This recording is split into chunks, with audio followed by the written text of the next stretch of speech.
You're listening to Stories Behind the Songs with Chris Blair. For more information, you can find us on Instagram and TikTok at SBT Songs, or check us out at chrisblair.com.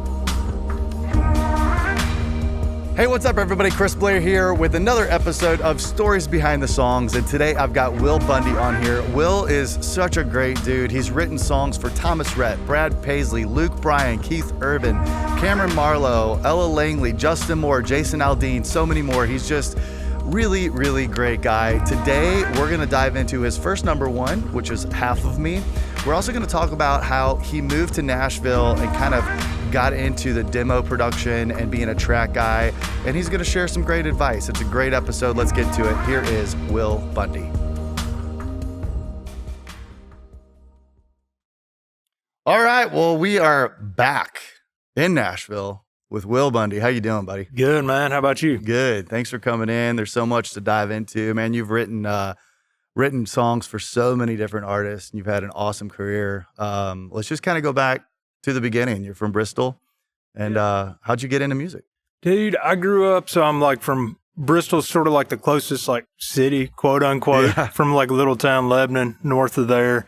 But my granddad, my papa played music, and he always had guitars around the house. And my mom played music and stuff too, not much once she had kids, you know how it is.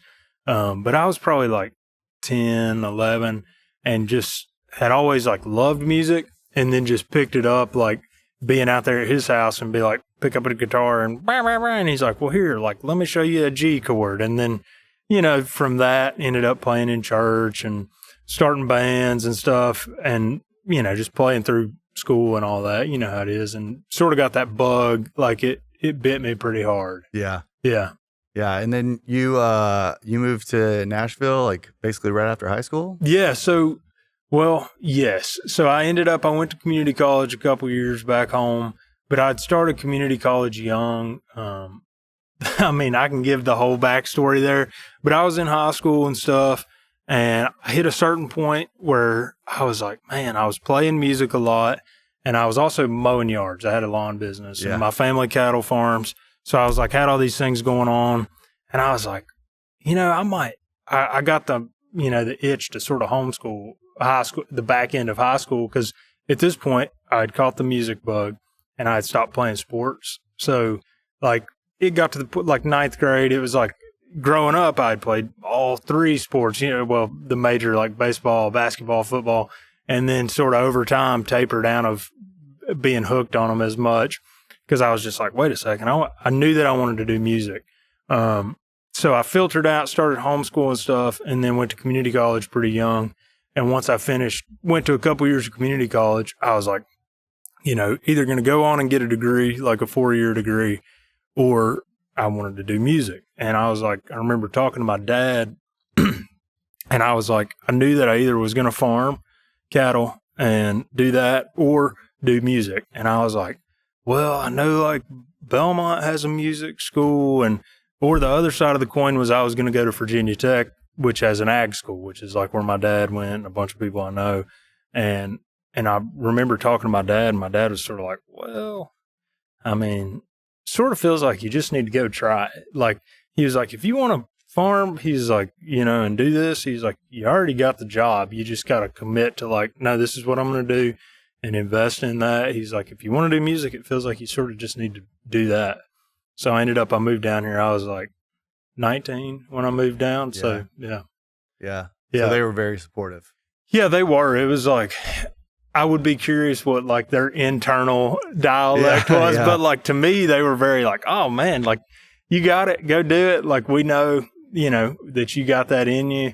I think it helps like, cause farming it's a self-employed job too, like songwriting in a sense. It's like, yeah, you have people you work with, but it's not like, oh yeah, I got this corporate job and they give you, it's sort of like self-employed, and there's, you know, that's generations of my family that's done self-employed farming and stuff. And my pap all trucked and had cattle and stuff. So like, I think for them, it wasn't too foreign of a concept to just like, oh yeah, go do your thing. Like, you know, so when I moved down, I think it helped a lot that I had my lawn business, because I was doing that back home and it was able to save up money.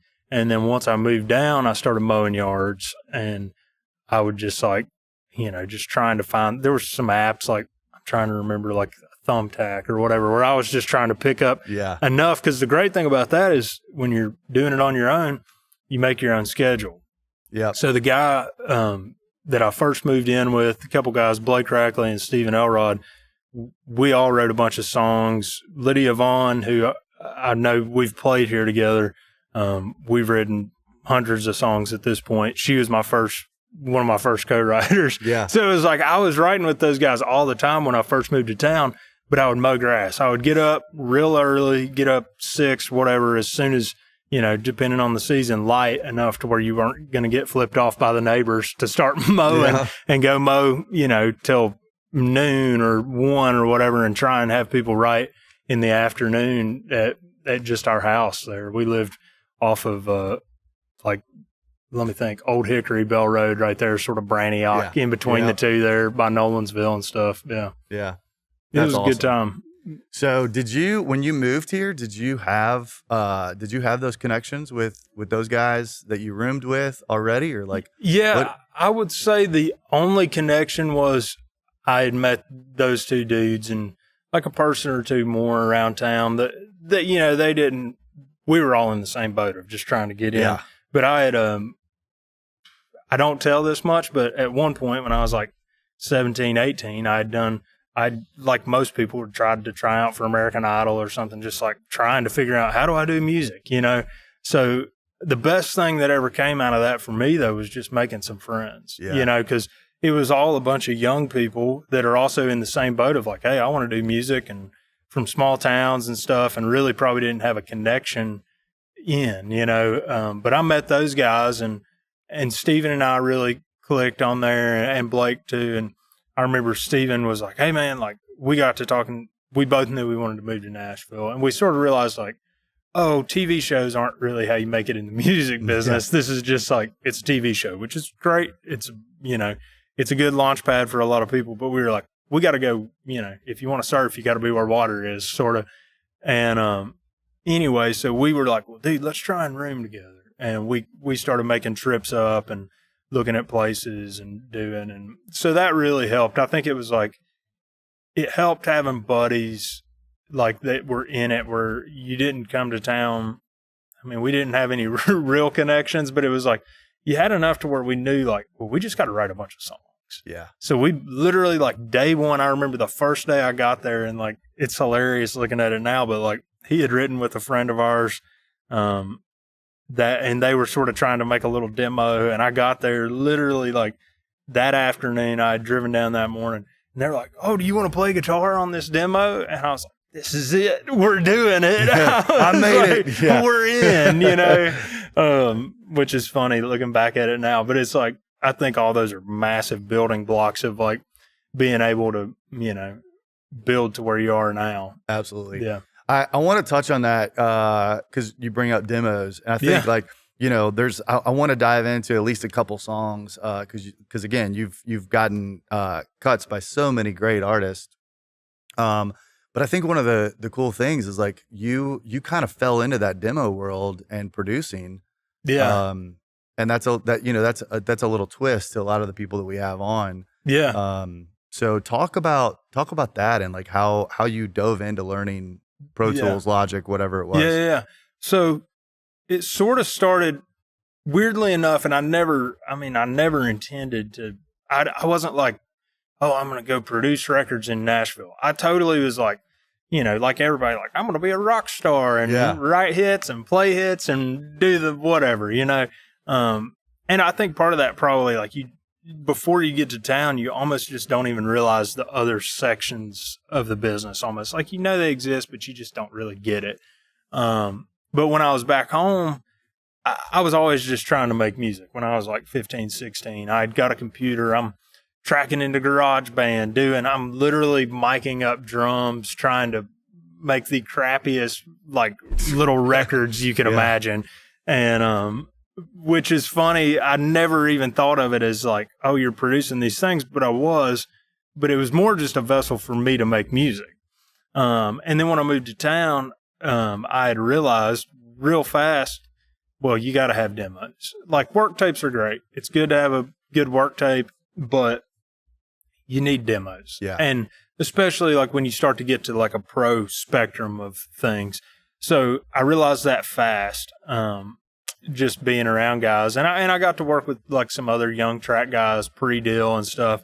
And I was like, okay, I would go write with some track guys or something, and it would be like, oh, we'll I'd play a guitar part, and then maybe play a bass part, and then sing a scratch vocal or whatever. And you're sort of like, wait a second, like I'm sort of building the track here. I just didn't know as much about how to like the computer side of it, how to mix it, how to make it sound good and stuff.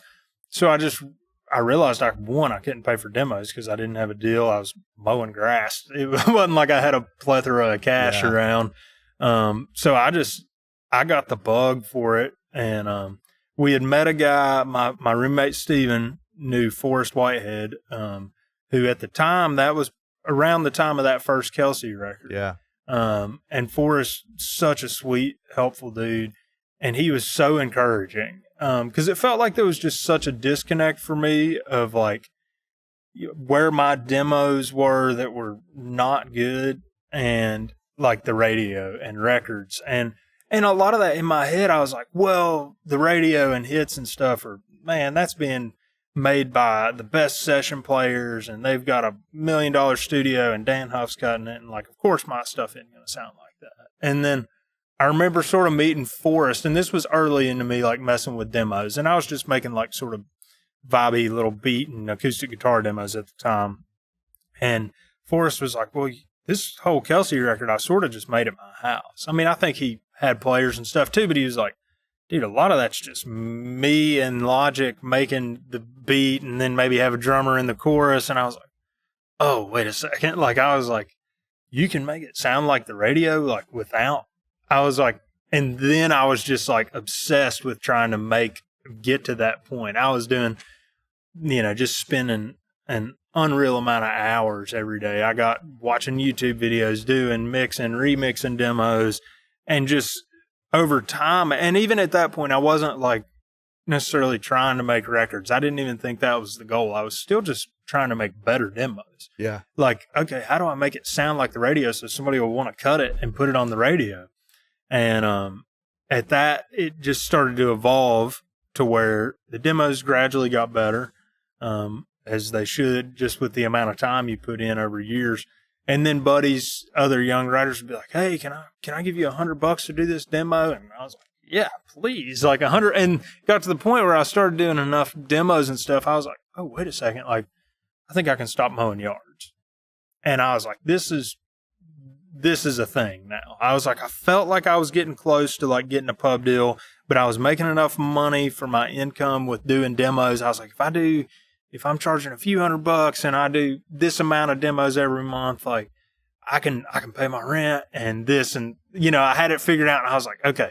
So I sold my mower trailer, all my stuff, and started doing that. And I rented a studio, which was sort of a little bit bold for where I was, but it was like, I just felt like I had to be in the game. Mm-hmm. I was, at the time, like I said, we were living in Antioch area down there. So you're sort of like disconnected from people. It's like just whoever's driving 25 minutes to our house is who you're seeing. And we would see people, like, we came to 1 million listening room shows at the time. It was, the people if Shane McAnally and Josh or whoever at the time, we'd be like, oh, they're playing. We got to go watch them. Like, this was at the 2nd Avenue place. Yeah. And, which was always awesome for just young writers. I just remember being like mesmerized by guys I remember around, and funny looking at it now, not the sidebar, but like it was Jordan Reynolds and like maybe Josh Miranda and Jaron Boyer and a couple guys in that class.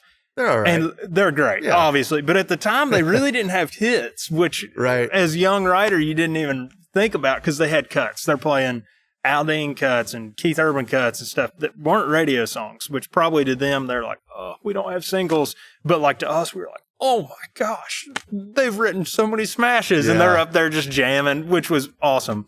But anyway, so the production side of it, sorry, that was a rabbit hole right there. But it was fun because I got that studio and it was right right on Music Row. I was renting a little room, and I just made so many friends. Zach Aubin was in that building. It was beside Big Loud. Ben Stennis was in the building. There were just a handful of guys that it got you around other people that, one, made you better. You could be like, well, how are you doing that? Why does your kick sound so good? And they would just be like, oh, let me show you, and then it just helped like sort of give a little more sense of community. And then it wasn't long, like I'd got plugged in, with ASCAP and stuff, just being up there. And then eventually got plugged in Brett James and Nate over at Cornman and Warner Chapel as a joint venture was who I ended up doing a deal with to write. I want to dive into that a little bit too, but side note, Forrest and I have been good friends for a long time. Yeah. I watched him do that Kelsey album. Yeah. And I remember it was the same thing. I remember just being blown away. He lived with Lance Carpenter and had this little, like, there's just the bedroom upstairs. Yeah. And, he'd work on stuff and I'd go over there. We were just hanging out and he'd be like, yeah, what do you think about this? And I'm like, bro, like, I mean, it was incredible. So my question to you is like, I don't have a pub deal. Yeah. I love when I get to, I write with guys like Jason Duke or something, when I'm writing with guys that have deals, it's always in the back of my mind. I'm like, okay, cool. Like if we write a good song, I know that, that we're going to get a demo out of this. But from where you were, like, did that help you get into writing rooms because you knew how to do this and you were just like, hey, like I can do the demo? Yeah. I think it was like, you got to sort of have awareness sometimes of like when you work with other people, like for instance, Rhett Akins, who's been great to me throughout my career now. But you look at like somebody like Rhett, when I was my first write with Rhett, if you sort of zoom out, just remove like your personal self from it and go, why would Rhett write with me? He could write with whoever. He could write, if he wants just to write with another guy, he's probably going to call Ben Hayslip or somebody that he's written a million songs with and buddies with. But it was like, it sort of makes you an asset. And then they go, well, he can do a demo. Like, sure. And then you get in the room and then they're like, oh, wait, I actually like this guy. Like, it's sort of like that little, sort of Trojan horses you into stuff at first. And then they go like, oh, wait, like he can write songs with us. Cool. Yeah. Let's have him on that stuff. But it's a good, like, you think, cause now sort of being on the other side of it, when you get asked to be, somebody asked to write or whatever, or ask your publisher and they're like, hey, do you want to write with so-and-so? And you don't know them. You don't know anything about them. And it's like, well, what's the bit? Give me the bit. And they're sort of like, oh, they do this or whatever, or they're a young artist. You're like, okay, cool. Let me hear their music. And if you think they're a cool young artist, it's like, well, who knows? Let's try it. Or if it's just like gives reasons for people to like want to have you in the room. You know what I mean? Yeah. Which I think was like the biggest benefit of that. It's like, you got to think where you fit in that puzzle of the community. Yeah. I love that. So let's go back to Cornman. So how did you meet Brett James and how did that first pub deal come around? So Robert Philhart, who used to work at ASCAP, now at Morrisheim, moved over to management. I was at ASCAP and I had just been trying to get connected and eventually got locked in with Robert Philhart. And he was the first person in town that I didn't feel like was giving me the runaround. Yeah. People are like, oh, that's great, buddy. Like, yeah, keep it up, like, which is always appreciated. But he's like, well, what's going on? Like, you need a pub deal. Like, he's like, you can write songs, like you can do tracks, whatever, he's such a go-getter. And I was sort of like, yeah, he's full of it, like whatever. He's like, dude, let me tell you something. He's like, I'm going to have you a deal in a month. And I was like, sure you are. Cause it just felt so unattainable. And anyway, lo and behold, I met with him that morning. I go to write over my studio with some buddies and he's calling me. He's like, hey, can you go over to Big Yellow Dog after this? Can you go over to Cornman at 3:30? Can you go to blah, blah, blah? He's like, hey, can you go down and meet with Ashley Gorley tomorrow morning at his house? I was like, this dude he is it. He was just like, when he believes in something, he will put his name on the line for it. And I think he had called maybe Nate and Brett and was like, hey, you got to meet with this guy. Like, just do it. And he called like Ashley and a few other people. And, I met with a bunch of different companies and everybody was super cool. But ended up, it just felt like Cornman was like such a great fit because there were some guys there, like they were shooting me straight too. They were like, "Hey man, we love what you do." And Nate was just like, "Hey, can you hop on and write with Josh Miller and Troy Burgess Friday?" And like, whereas some of the other places, which love them and I totally get why, but like, it's like, "Oh, can you write with our other baby writer in 2 months?" You know, sort of kind of thing. Yeah. Which makes sense. But I was like, "Oh, wait a second. Like they're trying to prove something here." And they didn't have anybody that did tracks. So you got some great writers like Josh and Brett James obviously owns the company. And at the time, Caitlin Smith was there and some guys like that where you're like, okay, I can sort of fill in those holes, which they didn't have somebody that did that, what I did. So it's like, I feel like I'm going to be an asset at this place in the sense of like, I'm not just going to be like the third string receiver. It's like, well, they don't have a defensive back, so you're going to be first string at that position, you know, which helps a lot. This episode is brought to you by All Clear Audio. All Clear Audio is a custom and universal in-ear monitor company based in Minneapolis, Minnesota, with a storefront right here in Nashville, Tennessee, where we film the Stories Behind the Songs podcast. All Clear strives to not only be the leading provider of high-quality custom and universal fit in-ear monitors, but also leads the way in customer service and care. With custom starting at dual driver all the way to 13 drivers, there's something for everyone. Head over to allclair.com, that's ALCLAIR.com, and use our code SBTSongs to receive 10% off.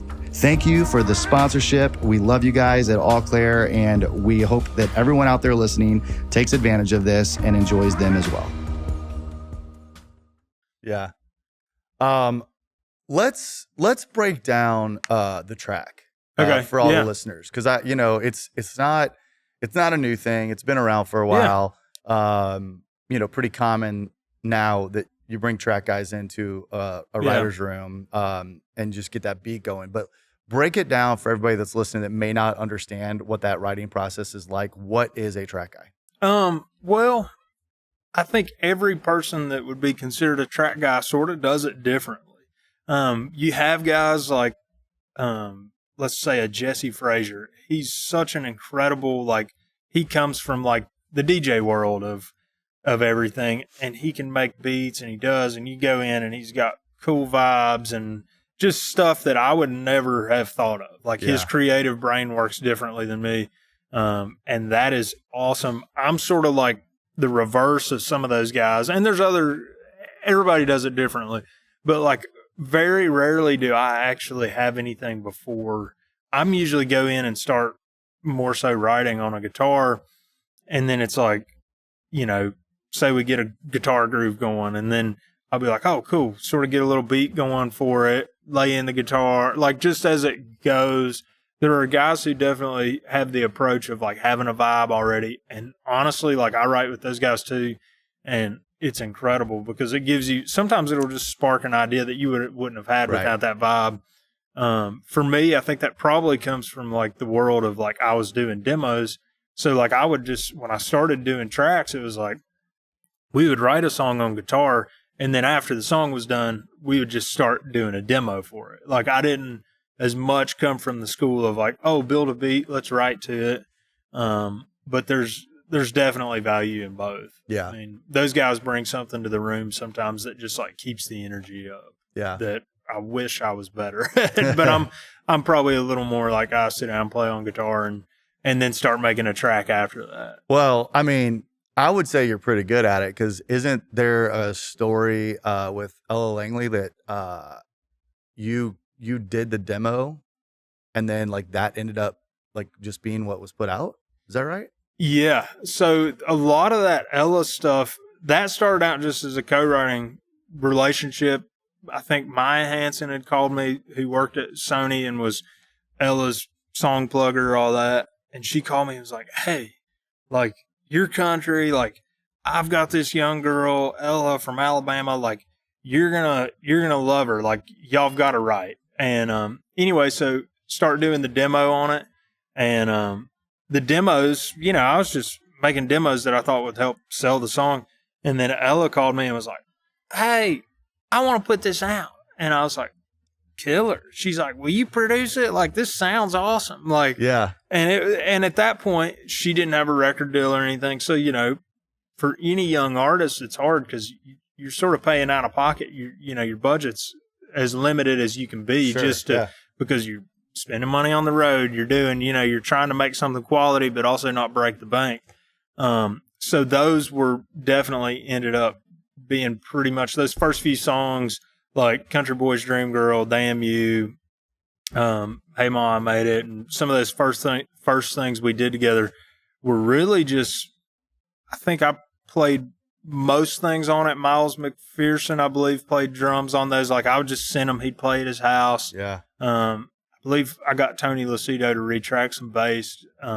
But like all the guitars and the programming and cutting vocals, all that was sort of just like taking the demos and upgrading them into a record, which is, I think, having that tool set is helpful for sure. I love it. Yeah. Thanks for sharing that. Yeah, I just wanted to, it's a cool, different perspective of like, how that helped you. Yeah. Start so many relationships and get into the room. So I think that's really cool. Yeah. So, let's dive into some songs. Yeah, of course. Yeah. What do you want to start with? Whatever. Riley? Yeah. Let's talk about Riley Green. Yeah.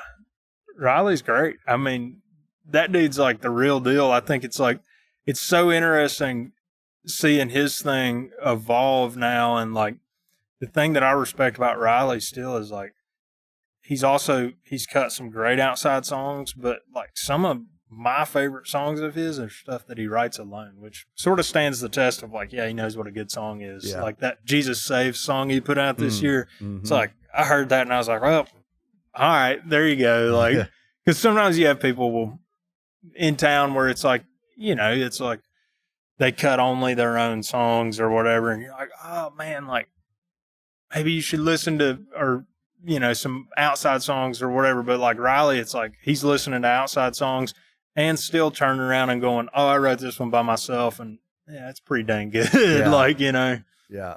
But yeah, he's great. We had our first success was on a Thomas Rhett song, Half of Me, and TR had asked him to feature on it. I think they had done, don't quote me on this story, but I believe that they had maybe done like gone duck hunting together or something at the time. And TR was like, hey, I sort of like this guy. Like, would you ever do a song? Like he had our song already in the can and was like, Riley, would you ever want to be a part of this with me? And it ended up panning out. And that became your first number one. Yeah, it was. That was pretty crazy. Yeah. Let's dive into that one. Take me into the writer's room. How did you come up with the idea, and walk us through that, right? Dude, that was on the road writing. TR had asked me, so to zoom out, we were talking about Rhett. Rhett's always been great to me. And I remember, so the first time I wrote with Rhett, probably 6 years ago now or something, we hit it off, liked each other. And I was like, obviously he'd always been a hero as a songwriter and stuff. It's like, this dude's just, a legend. Yeah. and so we got to write and stuff. And then he goes, we had been writing and he's like, hey man, like, if you ever want to come out with TR and myself and write this summer, we're going to be out all summer. I'm going to be open. He was going to be opening for TR and they were going to be writing and sort of have a writer bus and just rotate in different producer track guys and different top liners. So I was like, sick. And when people say things, sometimes you're like, okay, we'll see. But I just texted him. I gave it about a week. I was like, hey man, like, no sweat, but like, if you're serious on that, like I'd love to, like, but also understand y'all can call anybody you want to do that. And he's like, no, for sure. I'll get with Jesse. Jesse Vaughn does my book and stuff. And we'll figure it out. So we got together. It was, Josh Thompson, Rhett, and TR and myself, and had first road run with them. I had never met Thomas Rhett and could not be nicer. So we flew up and actually started in Canada, did a weekend, sort of came down through Pennsylvania and stuff, but wrote a bunch of songs and when we were out there, I think it was the last day of that weekend. It was like Saturday, sort of like we'd written a handful of songs already. We were all sort of like, all right, I don't know how much we got left in the tank. And TR was like, hey man, like, you know, you want to go like work out or something? Like just take a little break from writing. I was like, yeah. He's like, all right, I'm going to go change. I went and changed. He's like, let's just meet out back the bus, whatever. And we get out there and it was like July in Pennsylvania. So it's just hot and muggy. Yeah. And we get out there and he's like, he was like, half of me wants a beer and the other half does too. And I was like, hey, there. And we hop back up on the bus with Josh and Rhett, and that song sort of just fell out. I mean, the idea, once you have that idea, it's sort of like, well, this is pretty self-explanatory, and it's just fun and loose. It was funny. I actually have like a memo from that of the full writing of that song, which I never do. I'll usually run like a little 3-minute memo of, oh, we're working on the verse, and then do a chorus memo or whatever. But it was like, that one was just happening so fast. And at one point, me and Rhett listened back to it, and it was really funny because you're like, knowing what the song is, you're like listening, and we're like trying to find the lines, and you're sort of like, all right, come on, like, you know what it is, like spit it out, like, you know. But you're sitting there. It was funny because the verses are easy. I mean, it's just 4 lines, and your chorus, it's like, we didn't overthink it. But it was funny, like writing it, like we're sitting there, we're like, should we have a should we try it? Like, is it getting to the chorus too quick? Is it? And then eventually we were like, I think we got it. Like, we just sort of made ourselves stop, which was cool. I mean, I think that song sort of fell out in like under an hour. Wow. That memo, which does not always happen. No. Sometimes it's a 5-hour fight, and you look at it the next day and you're rewriting it and doing, but that one just sort of fell out. It's funny. It's fun to watch it come around and be a hit, because we wrote that a few years before he ever put it out. He actually did a record that didn't make the record. Some of the other songs we wrote that weekend made the record, like Guys That Date My Girls, More Time Fishing. They were on, let me think, Country Again record. And then Half of Me came out on the following record.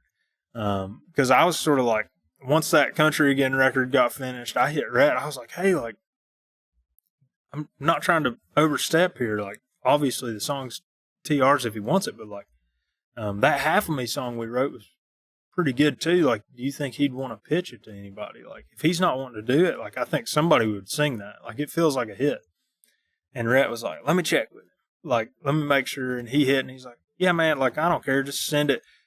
Rhett was saying this. And then about 2 days later, TR texted me that same week and was like, hey man, will you send the stems on that song to Dan Huff? Like, we're going to cut it. And I was like, hey, I'm glad I brought that back up. Yeah. It's funny. Sometimes just a nice little reminder there. Nudge, Go like, oh wait, yeah, that is pretty good, isn't it? Yeah. Like, you know.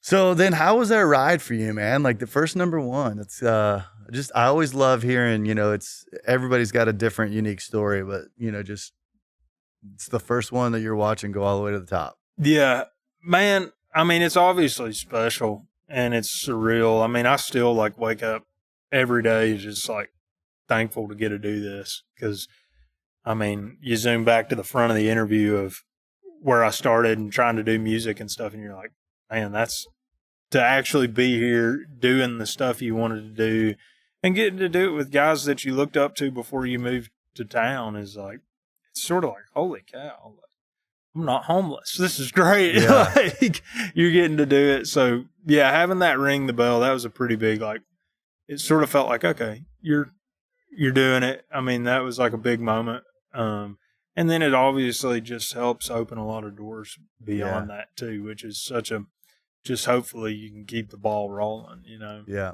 Yeah. You want to play a little bit of it? Yeah. Let me grab here. Let's see. I'll slide this around. That way it's not right on me.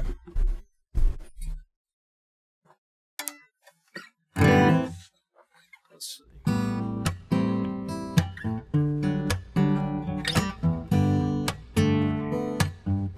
I'm supposed to mow the grass today. I'm supposed to fix a fence. But with the sun beating down on me, it's hard to make it make sense. Half of me wants a cold beer. Yeah, that's the cold hard truth. But with the sun beating down on me, what is it? Half of me wants a cold beer. Yeah, that's the cold hard truth. And with the refrigerator stock full of them, tell me what's a boy to do? I ain't even trying to fight, it's already been decided. The sky and the mountains are blue. Half of me wants a cold beer, the other half does too. Something like that. I'm a songwriter, not a song rememberer. Yeah. Just played a festival down at St. Augustine, and I had to have some notes in front of me because I was like, if I don't, I'll forget the lyrics to my own song. So I get it. Yeah. Oh, it's so easy to be like, wait a second. Yeah.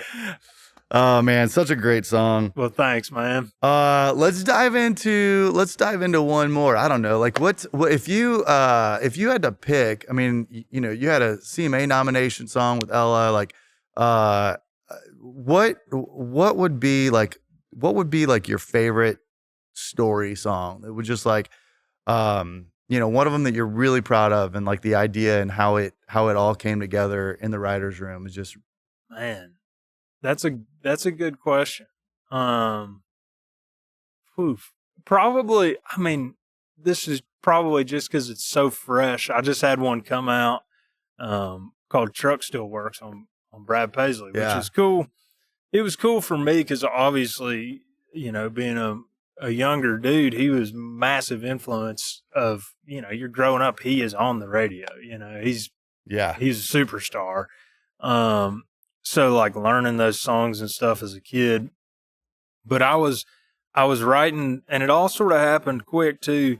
I was helping a buddy of mine, Michael Bradford. We were like moving a bunch of stuff at his house. He had called me. He's like, basically he got one of those mulch orders where they bring you like from the city, like when they chip up a tree. Well, he didn't realize like they bring a whole dump truck. It was like, and they put it right in his front yard. He's like, bro, are you kidding me? And he has like an SUV or something. He was like, man, like I hate to do this, but like, would you like come over and like maybe would you be able to help me one day with this, and we'll just use your truck, load it in there, move it, shovel it in, shovel it out, whatever.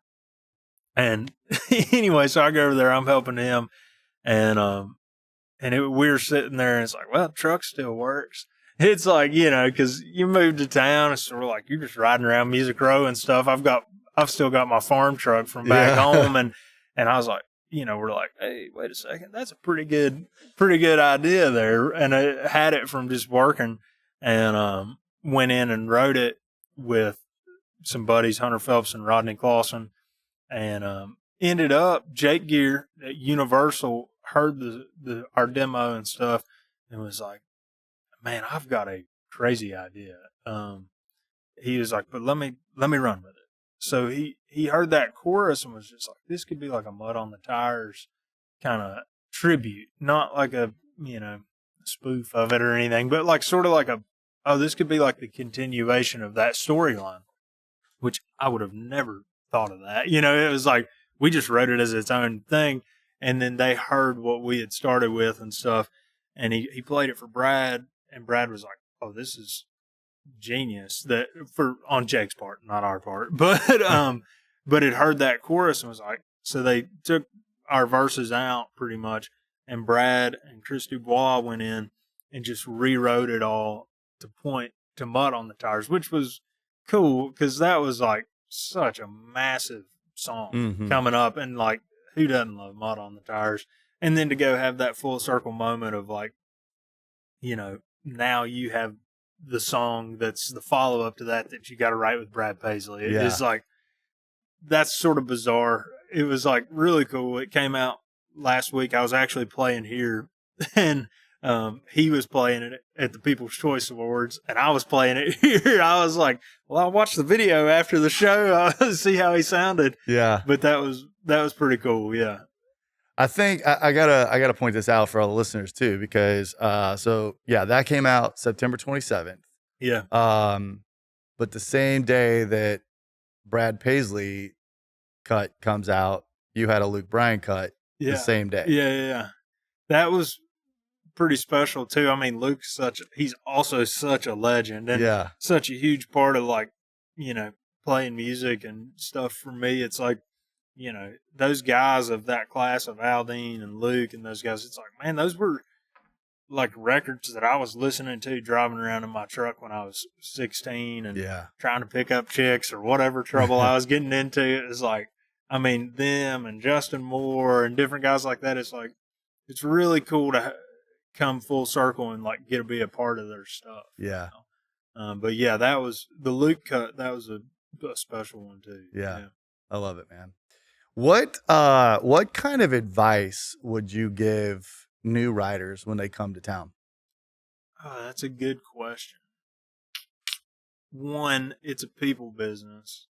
Like, just be 100%. Just be good people. Yeah. Like, at the end of the day, like, there's so many people. When I first moved, I was like, oh my gosh, everybody's good. Which is true. There's so many talented people in this town. You could throw a rock and hit somebody who can write a great song. Yep. But it's like just being able to like be a good hang and be a good person and a genuine good person. Like, don't be working angles and stuff on people. Like, yeah, be business smart and but like people can see through that. Yeah. I remember like probably like a year or two into like having my pub deal, I'd gotten to start writing a bunch with Rodney, who I wrote the Brad song with, and he's been so good to me throughout my career we've written tons of songs. He's always been open about advice and just stuff like that, and a legend in his own right. But I asked him, at the time I was just like trying to figure it out of like, am I doing something wrong? Like, and I asked him, I was like, dude, like when I write, like when I'm writing with you, I was like, should I be more focused on doing the track? Should I just turn around and write how I normally do and then sort of start a track after? And he was like, man, like he's real, like just cool about everything. And he was like, well, he's like, and you can be honest, it's no ego here, but he goes like, are the people you want to write with writing with you again? And I was like, well, yeah. I mean, I was like, if they're usually giving me another shot, he's like, that's all that matters. And I was like, huh? And he's like, well, it's all about just like building that network and having repeat offenders, basically. Like, and it sounds so simple, but when you zoom out, you're like, oh, it really is. Like, if, for instance, the TR stuff would have never happened had Rhett not been like written with me and then gone like, hey, I'll write with this guy again. And then go another time and go, hey, I should ask him to write with us. And then I've seen that now throughout my career just come to life of like people that you build a relationship with. And then as you build that trust, then they go, they might be friends with an artist or whoever it is. And, and then they go, hey, can you hop in with me and whatever artist it may be? And it's like you sort of start to realize it really is like a business of like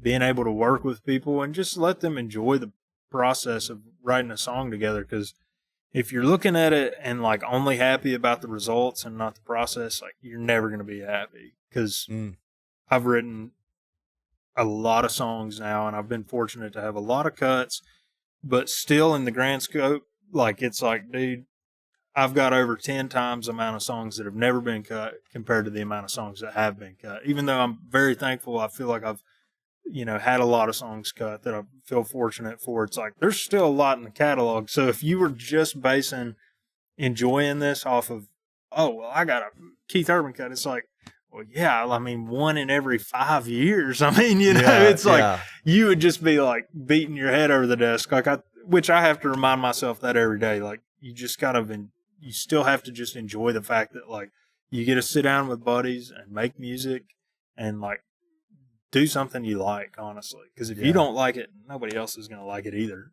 you know? Yeah, this industry is so tough too. Like I grew up in the farm life as well. So, Okay, cool. like, and I also, ironically enough, like my first business was mowing lawns. That's awesome. But like when you look at that or anything really, you got to work hard. But if you're mowing lawns, it's like, okay, well, I'm gonna go mow 5 lawns today or whatever it is. Or if you're on the farm, like today, I got to go cut hay. I gotta run cattle to another field. Like you have those goals. And you can accomplish them. Yeah. Right. In this industry, it's like one day you're up, one day you're knocked down. It's just so hard because there's so many different layers of this. Yeah. So I know for me, like it was a lot of challenges and a lot of stress and like, man, like, how are we going to get through this? Because you can write, like you said, you've got 10 times more songs that haven't been cut. Yeah. Than have been, and I'm sure a lot of them are hits. Just they're not hits yet because nobody's taken them. So the question that I always end with, and I want to like lay that out there, but like, have you had those challenges and like those things that you've gone through? And if so, if you could go back to 8-year-old Will and give yourself advice, what would that advice be? Man, that's a good question. That's a tough one. Yeah, I mean, definitely everybody has challenges. I have them. There's days where I'm like, screw this, I'm quitting. Like, I mean, it is an emotional business because you'll write songs. Not every song's personal. Sometimes it's half of me wants a beer and you're like, this is fun. Yeah. But sometimes you write a song and you're like, man, this means something. And you get no response. And you're just like, you send it to whoever, and it's just crickets, and you're just like, what am I doing? Like, but that's hard. But if I could zoom out, and look at my younger self, it's like, I would definitely say you got to keep your head down. You just got to work hard. And it's a long play. It's like, this business is not a flash in the pan. You look at the careers of people. I've started to realize the people that I love in this business and have become friends with and stuff were never overnight. I mean, you look at, it's like, it built character in them having to work for so long. It's like, it really does. It makes you like appreciate it when things come around. And not that, I mean, I've been playing music a long time, but obviously not as long as a lot of people in town. But it's like, you look at guys that you look up to that are still around and like a Brett that's signed me or whatever. It's like, man, like everybody loves Brett and he's been doing this for 30 years. It's like, this isn't I have to have every song right now. It's like, you got to figure out how to keep your head down and just keep the longevity of it. Cause it is that thing. It's like, I want this to be a lasting career, not just like, oh yeah, he had a couple things back then, didn't he? It's like, I want to be able to, keep up. Yeah. So good, man. Yeah. Well, dude, I appreciate it. Yeah. Yeah. Thanks for sharing your story. Yeah. Well, thanks for having me on. Yeah, man. Well, everybody, thank you for listening. This has been another episode of Stories Behind the Songs. You've been listening to Will Bundy, and we will see you next time. Thank you for listening to another episode of Stories Behind the Songs with Chris Blair. Make sure to give us a follow on Spotify if you enjoyed this episode, and make sure you click that notification button so you can keep notified when new episodes come out. We release brand new episodes every Tuesday, and you can find us on YouTube at Stories Behind the Songs with Chris Blair or anywhere you listen to podcasts. Don't forget to send us a comment letting us know what you thought of the episodes. We love getting your feedback, and share this with your friends. The more we grow, the more that we can keep doing this. It's our mission to bring you all of these great stories behind the songs from some of Nashville's most iconic artists and songwriters, publishers, producers, everyone in between, and a lot of my great friends. We love what we do, and we love sharing their stories with you. We appreciate all of the continued support. Thanks also to all of our sponsors, and we will see you all next week.